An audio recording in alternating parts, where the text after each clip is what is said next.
धान के अलावा और क्या, इस पर बातचीत करने के लिए और साथ में जो कृषि है उसमें तकनीक का किस तरीके से बेहतर इस्तेमाल किया जा सकता है, उसको किसानों तक किस तरीके से पहुंचाया जा सकता है, इस पर चर्चा करने के लिए हमारे साथ जुड़ेंगे डॉक्टर पीके संगोड़े, जो कि सीनियर साइंटिस्ट हैं। मैं उन्हें मंच पर आमंत्रित करना चाहूँगी। डॉक्टर साहब।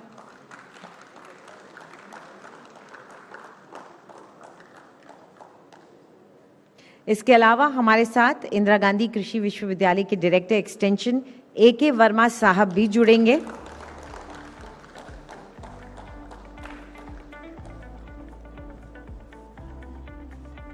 वो एग्रीकल्चरल इंजीनियर हैं और विश्वविद्यालय में खेती से जुड़ी जो नई रिसर्च होती है उसमें उनका बड़ा योगदान है। इसके अलावा हमारे जो तीसरे बेहद खास गेस्ट हैं उन्हें आमंत्रित करना चाहूंगी। JACS राव साहब, Shri Rao Chhattisgarh local health traditions और मेडिसिनल प्लांट बोर्ड के चेयरमैन हैं। और ये तो हम जानते ही हैं कि ट्राइब्स और मेडिसिनल प्लांट का जो एक संबंध होता है वो कितना अहम होता है।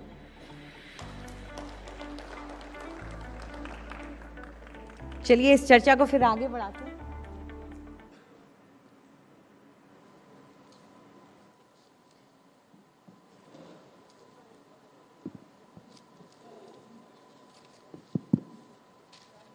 शुक्रिया करना चाहूँगी सबसे पहले आप तीनों का, आप यहाँ आए, वक्त निकाला आप लोगों ने हमारी इस चर्चा में हिस्सा लेने के लिए।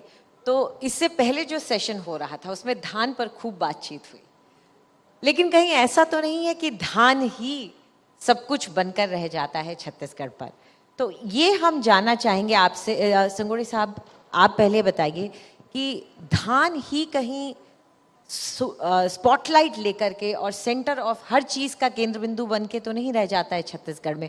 क्या धान के अलावा भी कुछ है जो छत्तीसगढ़ में सामने रखा जा सकता है? मैं सभी से कहना चाहूँगा, मैं स्वयं एक किसान का पुत्र हूँ और मैं इस चीज़ को समझ सकता हूँ। छत्तीसगढ़ से धान को हम अलग नहीं कर सकते, ये तो सभी को पता है। लेकिन छत्तीसगढ़ में एक ऐसा सिस्टम है कि यहाँ पर जो खेत हैं धान जो उगाने वाले, वहाँ बड़े बड़े मेड़ होते हैं, जिसमें ऐसी संभावनाएं हैं कि वहाँ तिलहनी फसलें जैसे तिल हो गया, अरहर हो गया, और हम छत्तीसगढ़ में कहते हैं कि अमाड़ी भाजी बोलते हैं, खट्टा भाजी। जो खट्टा भाजी जो है वो मेडिसिनल के लिए भी उपयोग होता है। तिल तो आप सभी जानते हैं कि वो तेल के लिए उपयोग होगा, अरहर है दाल के लिए होगा, लेकिन जो खट्टा भाजी है उसका जो फूल है उसको शायद हमारे किसान भाई सभी लोग जानते होंगे। वो खट्टा भाजी होता है जिसका फूल लाल होता है। उस लाल फूल को यदि हम सुखाकर गर्मियों में उसको हम जूस के रूप में या एक मेरे ख्याल से कई लोग उसको शरबत बनाकर पिएंगे तो आप जो है सब जो आप फैंसी वाला जो आप घर में रखते हैं ना, ये पहाड़ में भी ऐसा ही होता है, एक बुरांस का। ये हमारे छत्तीसगढ़ की पहचान है खट्टा भाजी, उसका लाल फूल होता है। तो मैं तो अभी भी मैं उसको गर्मियों में उपयोग करता हूँ। मैं मार्केट से कोई कोल्ड ड्रिंक्स और कुछ नहीं पीता मैं अभी भी जो है। और आपको मैं बताना चाहूँगा, अभी जो सेकेंड फ्लो था कोविड का, आपको यकीन नहीं होगा मैडम, उसमें हजारों जानें गई है और वो सबसे ज़्यादा प्रभावित मैं हुआ था। 1 माह तक मैं हॉस्पिटल में था और चूंकि मैं किसान का बेटा हूँ और मेरे शरीर में इम्यूनिटी इतनी ज़्यादा थी कि 1 महीने का संघर्ष करते रहा और आज जो है मैं आप सभी के सामने मैं उपस्थित हूँ। तो मुझे गर्व है किसान का बेटा होने के नाते और आज आप सभी को बीच में शेयर करने के लिए। तो खट्टा भाजी जो है, खट्टा भाजी का जो फूल होता है, गर्मियों में आप लोग जो है शरबत के रूप में उपयोग करिए, तो आपकी गर्मी जो है वो बिल्कुल शांत होगी। इसमें कोई शंका और समाधान उसकी वो नहीं है। ऐसी दूसरा छोटी छोटी चीजें होती बिल्कुल हैं। बिल्कुल, ये बहुत ही नितांत आवश्यक है। लोग भूलते जा रहे हैं इसको कि हम जो है इसको कैसे उपयोग करें। कई लोग किसान लोग भाई लोग क्या करते हैं, इसका रस्सी के लिए उपयोग करते हैं, है ना। लेकिन मैं तो चाहूँगा हम मेडिसिनल उपयोग करें इसका जो है, और इसको हम साइंटिस्ट लोग भी हम चुनौती के रूप में इसको रिसर्च करें आगे और इसको प्रमोट करें। जैसा हम रागी का, माइनर मिलेट्स का हम जो प्रमोट कर रहे हैं, ऐसा इसको भी हम प्रमोट करना चाहेंगे। तो कई चीजें हैं धान के अलावा भी, लेकिन कहीं ना कहीं आर्थिक परिस्थितियां, आपके ज़रूरतें ये हावी हो जाती हैं, उस वजह से भी शायद फोकस ज़्यादा चला जाता है धान पे। जी जी। अगर हम तकनीक की बात करें तो तकनीक कितनी खास तौर पे छत्तीसगढ़ में कारगर साबित हो सकती है, क्योंकि ज़्यादातर लोगों का ये मानना है कि तकनीक तो वहीं काम करती है जहाँ बड़े बड़े खेत हों, एकड़ों एकड़ों के खेतों पे जहाँ पर खेती हो रही हो, जैसे हम बाहर के देशों में देखते हैं। तो क्या तकनीक छत्तीसगढ़ में भी काम कर पाई? बिल्कुल, इसमें बहुत ज़्यादा तकनीकी की आवश्यकता नहीं है। हमारे छत्तीसगढ़ में ज़्यादातर भर्री और फॉरेस्ट एरिया बहुत ज़्यादा है। तो ये जो आमाड़ी भाजी की जो मैं बात कर रहा हूँ, खट्टा भाजी की, वो आप कहीं भी छिड़क दीजिए छिड़काव से, बहुत इसमें टेक्नोलॉजी की आवश्यकता नहीं है, कहीं भी ये उग जाता है और बहुत अच्छा इसका प्रोडक्शन भी हो जाएगा। चलिए वर्मा साहब, तकनीक का सवाल आपके साथ ले लेते हैं क्योंकि आपकी एक्सपर्टीज भी है इसमें। तो आपको क्या लगता है कि क्या छत्तीसगढ़ में तकनीक का सही इस्तेमाल हो पाया है और क्या उसकी अपॉर्चुनिटीज या हैं आगे? सबसे पहले तो मैं ये कहना चाहता हूँ कि छत्तीसगढ़ में धान की जो खेती हो रही है, एक तरीके से ये छत्तीसगढ़ की लाइफलाइन है। परंतु यदि मान लो अपॉर्चुनिटी की बात करें तो छत्तीसगढ़ में 3 एग्रो क्लाइमेटिक जोन है। हमारा बस्तर का पठार है, नॉर्दर्न हिल्स है और छत्तीसगढ़ का मैदान है। जहाँ तक मौसम की बात करें तो 3 बहुत ही डिस्टिंक्ट मौसम यहाँ पर हैं। ठंड भी अच्छी पड़ती है, बारिश का यदि बात करें तो करीब करीब 1200 से लेकर के 1500 mm बारिश होती है। इसके अलावा गर्मी भी ज़ोरदार पड़ती है। तो इसको देखते हुए एक तरीके से यहाँ सभी तरीके की फसलों का उत्पादन हो सकता है। ये निश्चित रूप से एक तरीके से यहाँ वर्षाधारित धान की खेती होती रही है।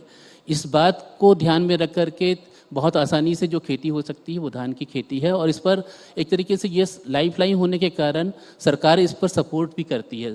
जैसे 2500 रुपये के रेट पर धान की खरीदी होती है। गोधन न्याय योजना के अंतर्गत किसानों को 9000 रुपये प्रति एकड़ का अनुदान भी दिया जाता है। यदि अन्य फसलों की बात करें, यदि उनमें भी थोड़ा सा भी यदि ध्यान दिया जाए तो निश्चित रूप से ये चीज़ें आगे बढ़ सकती हैं। अब तकनीक की बात करते हैं।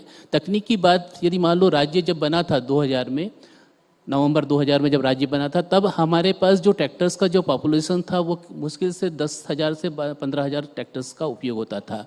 आज पूरे छत्तीसगढ़ में करीब करीब 3.5 लाख से अधिक ट्रैक्टर्स का उपयोग हो रहा है।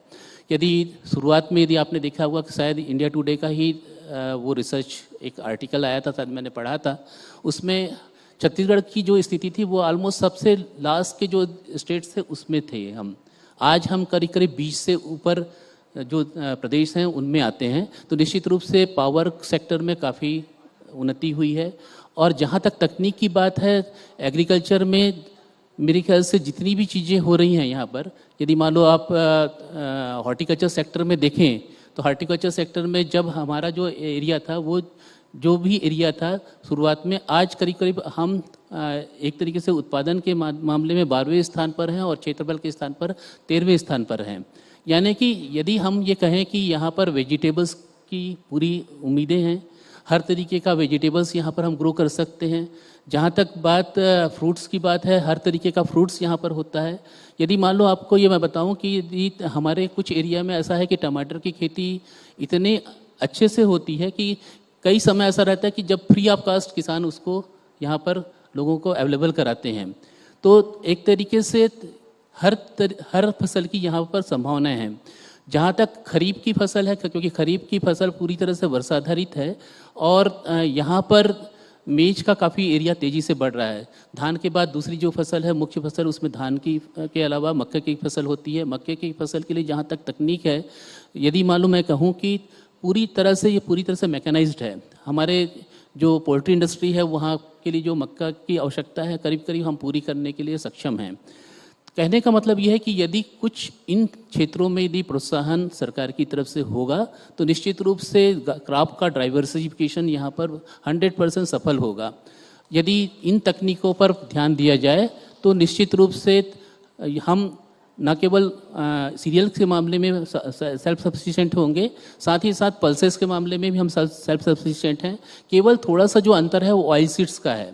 जो तिलहनी फसलें हैं उनमें थोड़ी से हम डिफिसिट में रहते हैं। अदरवाइज़ यदि हम खाद्यान्न के मामले में बोलें तो पूरा प्रदेश आत्मनिर्भर है और जहाँ तक एक तरीके से ये बायोडाइवर्सिफिकेशन की बात है, ये बहुत ही रिच स्टेट है, और चूंकि कंपेरेटली हम दूसरे स्टेट्स के कंपेरिजन में नए हैं, फिर भी मैं ये बताना चाहता हूँ कि कृषि के क्षेत्र में लगातार 3 बार हमें कृषि कर्मण पुरस्कार भी प्राप्त हुआ है। निश्चित रूप से ये हमारे किसान भाइयों की मेहनत, इंदिरा गांधी कृषि विश्वविद्यालय के वैज्ञानिकों की मेहनत, साथ ही साथ प्रदेश के जो कृषि विभाग है उनकी मेहनत का श्रेय यहाँ पर उनको जाता है। बिल्कुल, इसमें कोई शक नहीं है कि किसानों की मेहनत होती है, अनुसंधान वैज्ञानिकों का होता है, और जब साथ में मिलकर काम करते हैं तो ये हमेशा ही देखा गया, जिस राज्य में यूनिवर्सिटी और किसानों के बीच में अच्छा तालमेल हो जाए वहाँ पे किसानी बेहतर ही होती है। इसमें कोई मैं एक और बोलना चाहता हूँ कि हमारे इस पूरे प्रदेश में जितने भी जिले हैं वहाँ पर हमारे कृषि विज्ञान केंद्र हैं, और उन कृषि विज्ञान केंद्रों की संख्या 27 है। यदि मान लो हम महाविद्यालयों की संख्या बताएं तो करीब हमारे 31 महाविद्यालय इस समय कार्यरत हैं। तो निश्चित रूप से एग्रीकल्चर का जो सेक्टर है उसको बहुत ही फोकस में रखा गया है। निश्चित रूप से जब रूरल इकोनॉमी आगे बढ़ती है तो बाकी सब चीज़ें अब उसके साथ आगे बढ़ती हैं। तो जहाँ पर भी यदि रूरल इकोनॉमी आगे बढ़ेगी तो निश्चित रूप से बाकी सेक्टर्स उस पर अच्छा काम करेंगे। इस पर फोकस करने की आवश्यकता है। बिल्कुल। चलिए, आपने बहुत स्पष्ट तरीके से बता दिया कि किस तरीके से कोशिश हो रही है कि खेती को आगे बढ़ाया जाए, लेकिन मेरा सवाल वापस वही एक राव साहब आपके पास आएगा, क्योंकि शायद आप इस पर बेहतर बता सकें। हम सब जानते हैं कि छत्तीसगढ़ में एक ट्रेडिशन है, एक परंपरा है, और सब ये मान के चलते हैं कि जंगल के पास जो लोग रहते हैं उनकी जानकारी, उनकी नॉलेज मेडिसिनल प्लांट्स को लेकर अलग ही होती है। तो किस तरीके से उसका इस्तेमाल किया जा रहा है, या उसको किसानों तक पहुंचा करके उसको कमर्शियल तरीके से इस्तेमाल करने की कोशिश की जा रही है? जी, ये वनौषधि बोर्ड है। ये बोर्ड का काम ही ये है जंगल के अंदर मेडिसिनल प्लांट्स को। माइक।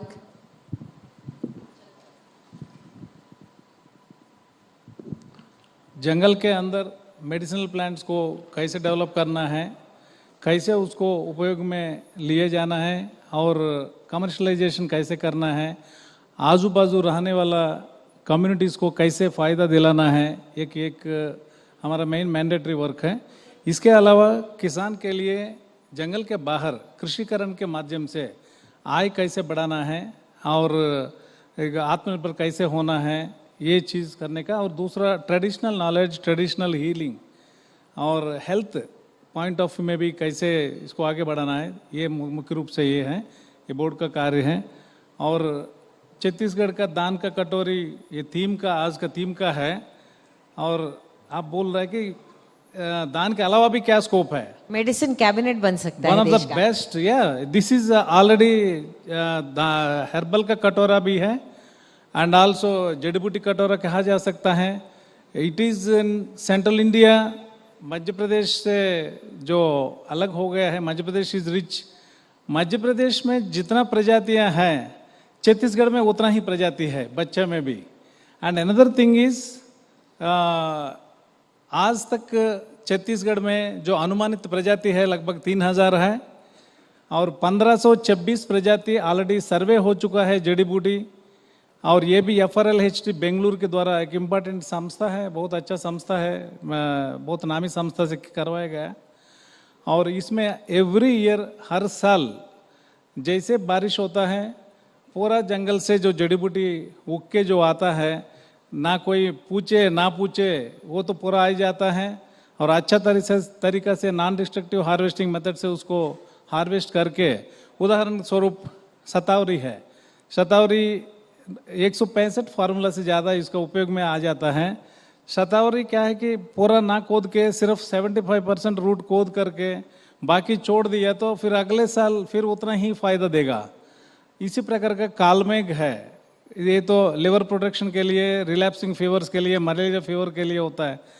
ये सिंपली हम क्या करना चाहिए, जैसे जून में जो भी सीड पड़ा रहता है उसे उग के आता है जुलाई में, जनवरी तक हम यदि मेंटेन करेंगे, नहीं काटेंगे, नहीं तोड़ेंगे, पौधों को नहीं लाएंगे, जनवरी में फरवरी में बीज गिर जाता है। बीज गिरने के बाद बीज वहीं पे रह जाता है।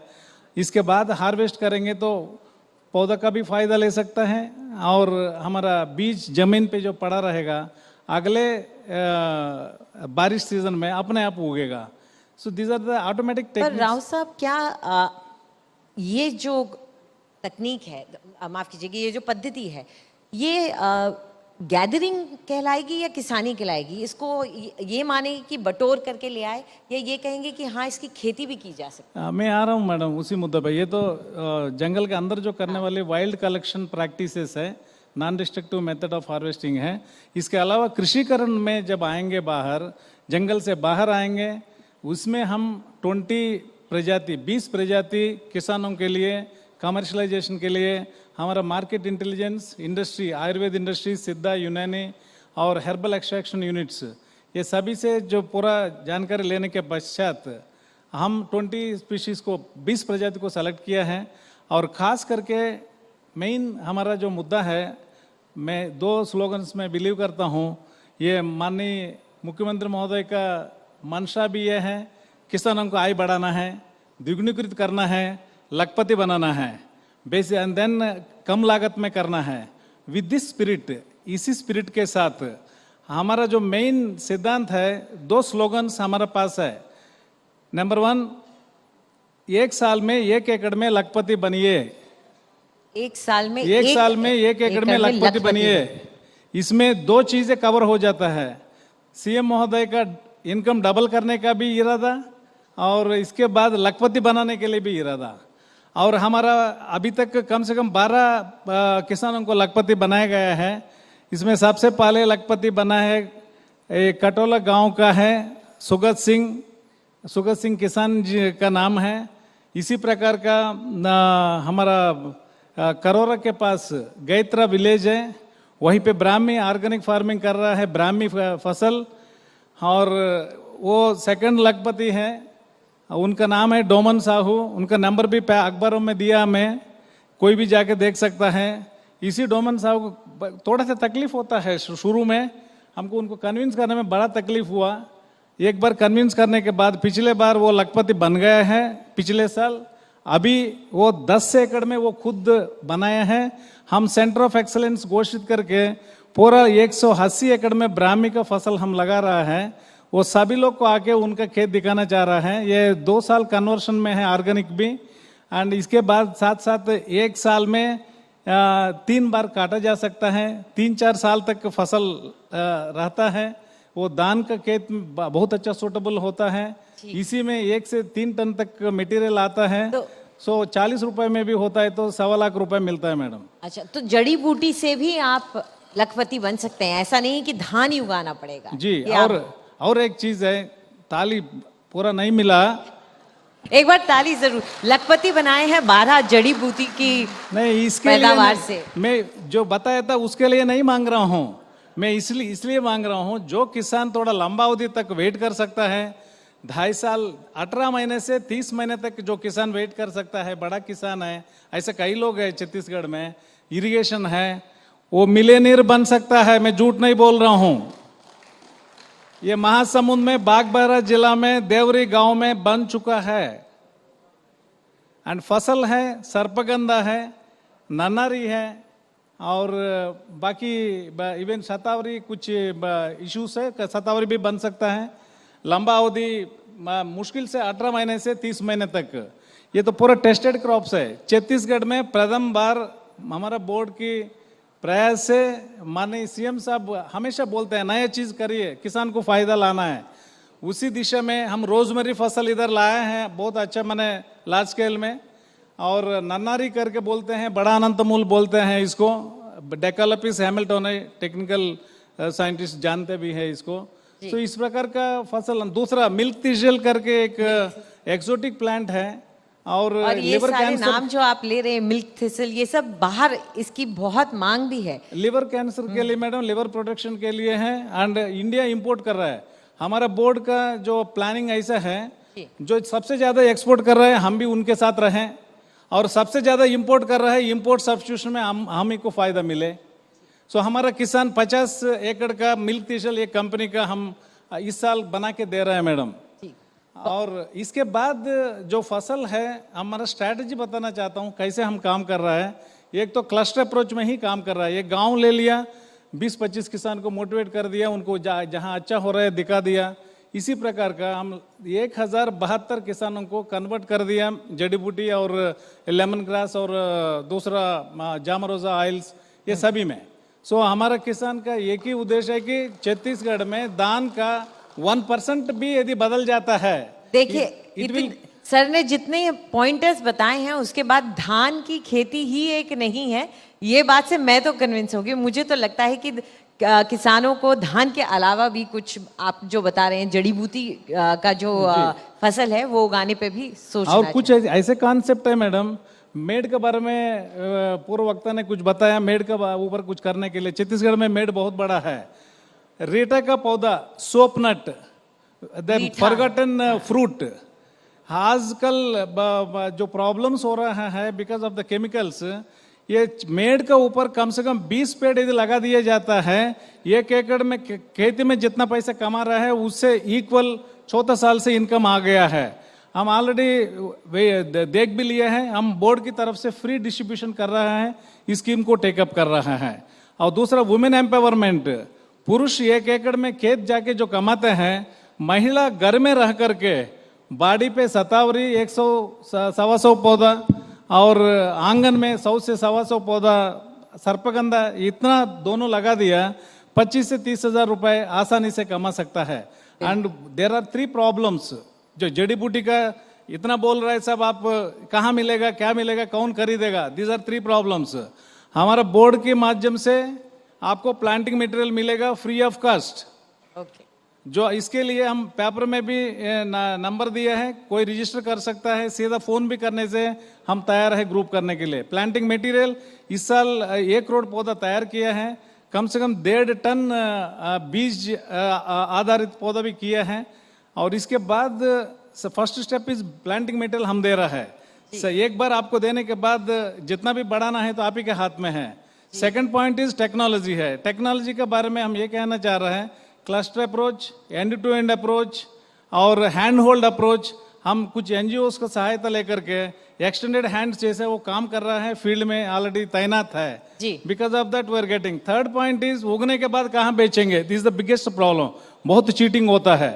हम इतना काम कर रहा है इंडस्ट्री के साथ जोड़ करके, जितना इंडस्ट्री ले रहा है उतना ही कल्टीवेट करवा रहा हूं मैं। ठीक, तो आप चलिए, मेरे ख्याल से मेड़ तो कम से कम निकाली जा सकती है। अगर 1 एकड़ नहीं भी निकाला जा सकता है तो मेड़ पर जो आप उगाने की बात कर रहे हैं किसानों को, वो जरूर एक बार उसके बारे में सोचना चाहिए। बहुत बढ़िया ये योजना है। सबसे बहुत बड़ा प्रॉब्लम है मैडम, खरीफ फसल के बाद किसानों के पास, किसान भाई इससे शामिल मैंने ये एग्री होंगे, इरिगेशन है जी, किसी के पास सिंचाई सुविधा है, खरीफ में तो पैसा मिलेगा, रबी में बहुत ही कम पैसा मिलता है। ऐसे स्थिति में हम इधर मिंट पौधों का खेती last year, before last year पूरा ट्रायल्स ले लिए हैं। बागबारा में ट्रायल्स भी देख सकता है, प्लांटिंग मटेरियल है। 4 टाइप्स ऑफ वेराइटीज हम ला करके लगाए हैं एंड 30,000 to 40,000 तक आसानी से शुद्ध मुनाफा मिल रहा है। So this is how the rare problems को एड्रेस करना चाह रहा है। बिल्कुल, तो चलिए धान पे ही फोकस करना, धान पे ही नजर गड़ाए रखना। आपसे बात करके तो मुझे लगता है कि यही सिर्फ एक रास्ता नहीं है, दूसरे रास्ते हैं। यहाँ सर आपसे जानना चाहेंगे कि मैं तकनीक के बारे में भी जानना चाह रही थी, क्योंकि मेडिसिनल प्लांट तो एक ऐसी चीज़ है जिसमें तकनीक की शायद ज़रूरत ना हो, लेकिन जब हम खेती की बात करते हैं, सीरियल उगाने की बात करते हैं, धान की बात आ जाती है, तो उसमें किस तरीके से अनुसंधान या वैज्ञानिकों द्वारा बनाई गई तकनीकें यहाँ पर कारगर साबित हुई हैं, छोटे किसानों की मदद में भी? अभी जहाँ तक जो खट्टाबाजी की जो बात मैंने किया था, और एक चीज़ और मैं बताना भूल गया था आपको, कुल्थी जो है, किसान भाई लोग जो है कुल्थी और जो खट्टाबाजी है लगाना छोड़ दिए हैं। उसको शासन या सरकार की ओर से इसको प्रमोट करने की आवश्यकता है। मैं तो आपके माध्यम से मैं आह्वान करना चाहूँगा सरकार को कि इसकी ओर भी ध्यान आकर्षित करें और किसानों को प्रमोट करें। कुल्थी भी एक मेडिसिनल, एक दलहनी फसल है। ये जो हम बचपन में उसको खा रहे थे वो आज हमको देखने को नहीं मिलती है। और इसका सबसे बड़ा जो मेडिसिनल जो यूज़ है, वो जिसको पथरी होती है, स्टोन, उसको गलाने का काम करती है। ये जो कुल्थी वाली जो दाल है वो। अच्छा, और आप पूछिए किसानों को कितने लोग इस कुल्थी को अभी अडाप्ट किए होंगे। मैक्सिमम मुश्किल से 1 या 2 किसान लगा रहा होगा, बाकी सब छोड़ दिए होंगे। मार्केट वैल्यू नहीं है इसकी। मैं तो चाहूँगा कि सरकार को भी इसकी ओर ध्यान आकर्षित करना चाहिए। और रही बात दलहनी और तिलहनी फसलें जो मेड़ों में लगाने की, हमारे रिकमेंडेड डोज अपने ऑलरेडी हमारे विश्वविद्यालय द्वारा दिया गया है। उसके तहत किसान भाई लोग जो है उसको मेड़ों पर तिलहन या दलहन की फसल जो है लगा सकते हैं। वर्मा साहब, आप इस पर क्या कहना चाहेंगे? जहाँ तक तकनीक की बात है, जो एग्रीकल्चर में होता है वो सभी चीज़ें हम इसमें कर सकते हैं, चाहे मेडिसिनल प्लांट हो, एरोमेटिक प्लांट्स हो, चाहे वेजिटेबल्स हो, चाहे हॉर्टिकल्चर हो, इसके लिए तकनीक उपलब्ध है। और मैं ये बताना चाहता हूँ कि जैसे यदि मान लो हमको मेडिसिनल प्लांट्स की खेती करनी है, तो मेडिसिनल प्लांट के लिए भी वही इक्विपमेंट्स ज़रूरत पड़ते हैं जो एग्रीकल्चर में यूज़ होते हैं। अच्छा। तो उन सब चीज़ों का उपयोग यदि करते हैं तो एक तरीके से जो काम है वो ज़्यादा कम समय में हो जाता है, ज़्यादा क्वालिटी वर्क होता है, और जो उत्पादन लागत है उसमें कमी आती है और उत्पादन में वृद्धि होती है। जहाँ तक फसल के विविधीकरण की बात यहाँ पर चल रही है मैडम, तो मैं ये बताना चाहता हूँ कि यदि मान लो हम यहाँ पर मिलेट, ये इंटरनेशनल मिलेट ईयर्स चल रहा है, यदि मान लो हम ये बोलें कि छत्तीसगढ़ में मिलेट का जो उत्पादन है केवल 6 क्विंटल प्रति हेक्टेयर आता था, उसके पीछे कारण ये है कि जो फार्मर्स है वो केवल उसको एज ए उस सीड्स को केवल फेंक करके आ जाते थे और एक तरीके से प्लॉइंग करके उसको छोड़ देते थे। यदि थोड़ा सा अनुसंधान की बात यहाँ पर मैं करना चाहता हूँ, यदि प्लांट पॉपुलेशन मेंटेन कर लें, यदि उसका जो मैनेजमेंट है उसको उस पर ध्यान दिया जाए, तो निश्चित रूप से जो उत्पादन है वो दुगने से भी ज़्यादा हो रहा है। सेम जमीन पर जैसे मिलेट्स के लिए मेरा ये कहना है कि ये कहना चाह रहा हूँ कि ये लोग ये कह रहे थे कि 2 साल बाद हम इसका उत्पादन दुगना करना चाह रहे हैं। जैसा कि आपको जानकारी होगी कि जो उत्पादन है, मतलब जो मिलेट का एरिया है यहाँ पर करीब करीब 85% और बढ़ गया, यानी कि जो उत्पादन होता था उससे 85% एरिया में ज़्यादा हम खेती कर रहे हैं। जहाँ तक उत्पादकता की बात है वो दोगुनी से ज़्यादा ले रहे हैं, क्योंकि उस पर बिल्कुल भी ध्यान नहीं दिया गया कि कितना प्लांट पॉपुलेशन होना चाहिए, क्या माइक्रो न्यूट्रिएंट्स को मैनेज करना है, क्या न्यूट्रिएंट्स की आवश्यकता है, या क्या खरपतवार नियंत्रण करना है, ये सब चीज़ों पर ध्यान देने की आवश्यकता है। इसी तरीके से यदि मान लो हम दूसरी फसल की बात करें, जैसे वाटर रिक्वायरमेंट बहुत कम है चने के लिए, यहाँ राइस फेलो एक बहुत बड़ा प्रॉब्लम है। यदि मान लो रेसिडुअल मॉइस्चर का उपयोग करते हुए यदि केवल हम ये बोलते हैं जीरो टिलेज एक टेक्नोलॉजी है जिसमें कि हम सीधे खेत में बुआई का काम करते हैं, जब धान काटते हैं तो उसमें रेसिडुअल मॉइस्चर काफ़ी रहता है, यदि उसको ऑब्जर्व कर लें और फाइबर फील्ड कंडीशन में यदि मान लो हम उसमें चने की बुआई कर लें तो निश्चित रूप से वो एक तरीके से जो जुताई का जो खर्चा है वो बचता है, रेसिडुअल मॉइस्चर का उपयोग होता है, और एक आध सप्लीमेंट्री इरिगेशन या 2 सप्लीमेंट्री इरिगेशन यदि दे दिया जाए तो बहुत कम लागत में हम अच्छा उत्पादन ले सकते हैं। न केवल ये जो फसल विविधीकरण की जो बात हो रही है, मैं ये बताना चाहता हूँ कि पूरे प्रदेश में एक अच्छा इन्वायरमेंट है, खासकर यदि सेकंड फसल के लिए थोड़ी सी संभावनाएं बढ़ जाएं।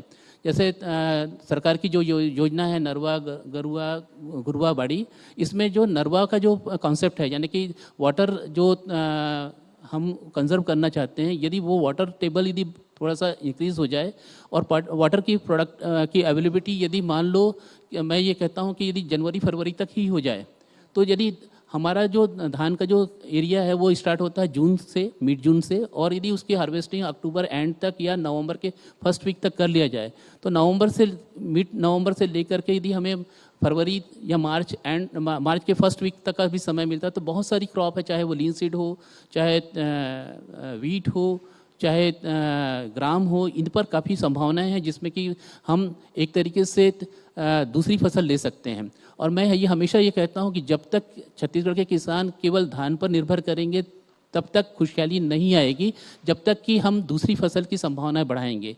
तो निश्चित रूप से जो क्रॉपिंग इंटेंसिटी है वो हम कम से कम 200% होना चाहिए, 2 फसल का रकबा बढ़ना चाहिए, और एक तरीके से क्लाइमेट और जो रिसोर्सेज हैं यदि उनका प्रॉपर यूज़ कर लें तो मेरे ख्याल से ये सारी चीज़ें संभव हैं। एक और बात मैं कहना चाहता हूँ कि जो यहाँ पर जो रेनफॉल होता है, यदि मान लो उसका प्रॉपर मैनेजमेंट कर लें, प्रेशराइज इरिगेशन सिस्टम का उपयोग कर लें, सेंसर बेस्ड सिस्टम का उपयोग कर लें, आधुनिक तकनीक का उपयोग कर लें, तो जो एरिया है जो हम बोलते हैं कि हमारे पास जो इरिगेशन के जो पोटेंशियल है वो करीब करीब ये दावा किया जाता है कि 30 से 32% है, परंतु एश्योर्ड इरिगेशन की बात करें तो 1-2% ही है। पर ये तकनीकें किसानों तक पहुंच जाती हैं?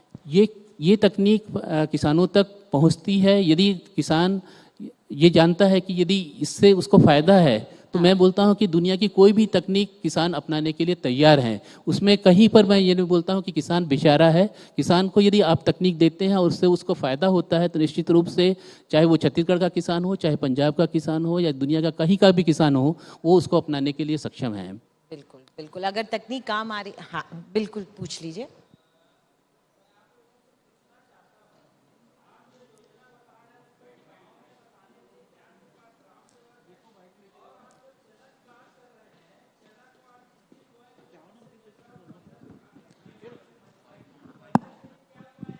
मेरे ख्याल से इसके पहले वाला सेशन आपने देखा होगा, मतलब आप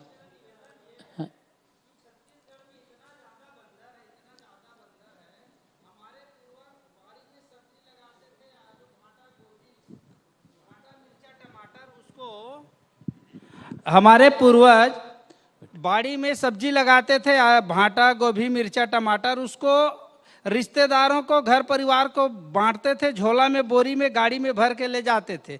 जब से बंदर का आतंक हुआ है तब से लोग सब्जी लगाना बंद कर दिए। पूछो किसान साथियों से, पूछ लीजिए। और दूसरा ये है कि आपके ग्राम सेवक आप जो जो बातें बता रहे हैं, कितने किसानों को बताते हैं, ये बताइए। चलिए, आप जो जो बता रहे हैं उसके बारे में कोई किसान को मालूम है? एक तो ग्राम सेवक की यहाँ कमी। उनको बोलने का भी मैडम हमें बोलने दीजिए ना, हमें बोलने दीजिए, निवेदन है। ये जो आप बात बता रहे हैं उसको गांव गांव में जाके आप प्रचार प्रसार करवाइए, किसानों को बताइए, तब किसान समझ पाएंगे। अभी साहब सतौरी का और ढेर सारे मेडिसिनल प्लांट की बात कर रहे थे। यदि आप किसानों तक बात पहुंचाएंगे तो किसान शायद आपकी बात से सहमत हो जाएं।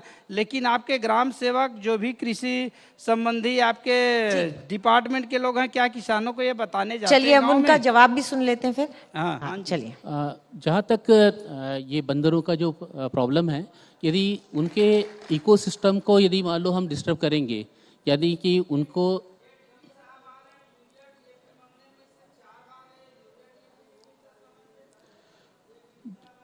जो इकोसिस्टम है उसको यदि मान लो हम डिस्टर्ब करेंगे, तो निश्चित रूप से उनके घर को हमने डिस्टर्ब किया तो वो निश्चित रूप से हमारे एरिया में आएंगे। साहब, तो यहाँ पर ये जब जवाब दे रहे हैं तो जवाब भी सुन लीजिए आप। हाँ, तो मेरा ये कहना है कि ये इंसान ने अपने हिसाब से सारी चीज़ों को करना चालू कर दिया। हम यदि उनका ध्यान नहीं रख रहे हैं तो निश्चित रूप से वो हमारे एरिया में आएंगे।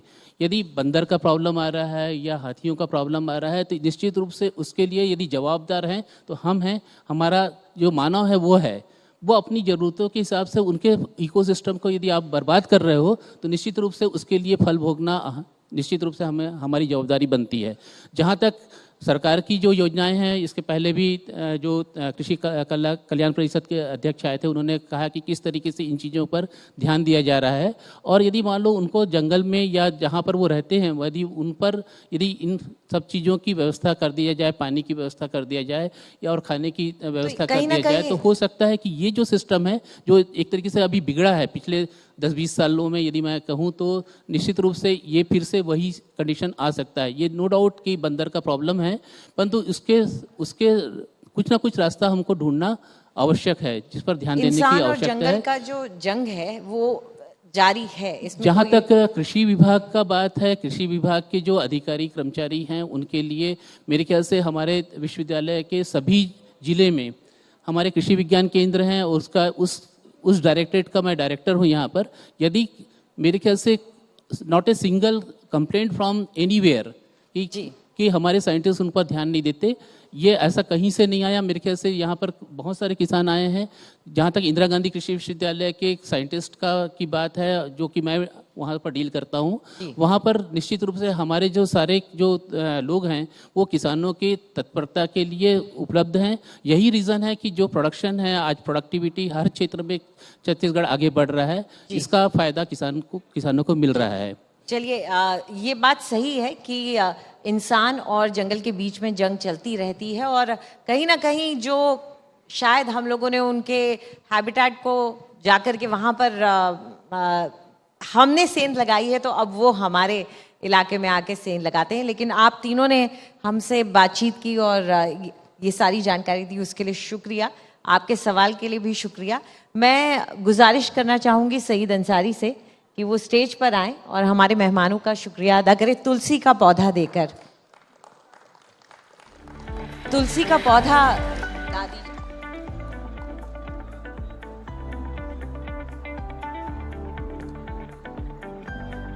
तो ये तुलसी का पौधा दिया जा रहा है। तुलसी का पौधा सुबह उठते ही 4-5 पत्ता अर्ली मॉर्निंग ग्लास में डाल दीजिए।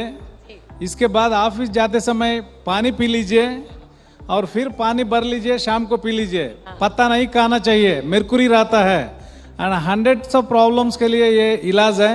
ये टेक्निक कोई बुजुर्ग ने मेरे को बताया है, ये आजमा के देखा हुआ है। एक्सेलेंट यूज ऑफ पत्ता नहीं खाना है लेकिन